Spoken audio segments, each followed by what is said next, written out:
Let us now look at IPD register, indoor case paper register.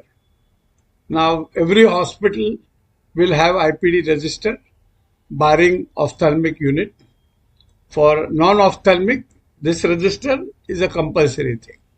Now, what you should do is you write here UHID number. This is the date and time of admission, date and time of discharge. Here will be the name of the patient along with the address. This will be his mobile number, his or her mobile number, male or female, whether MLC or no MLC.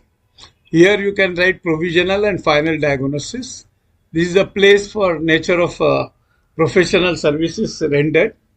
This is bill date, number and date. This is receipt number and date.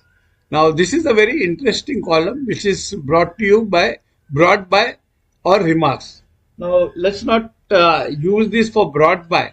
Let's put the remark as let's use it for remark purpose.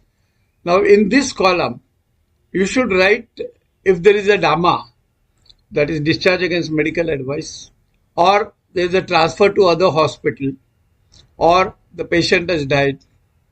If there is a blood transfusion, you can write BT. If there is a blood transfusion reaction, you can write BTR. Now, if you use this place effectively, believe me, 7 KPIs can be easily captured from this single register only.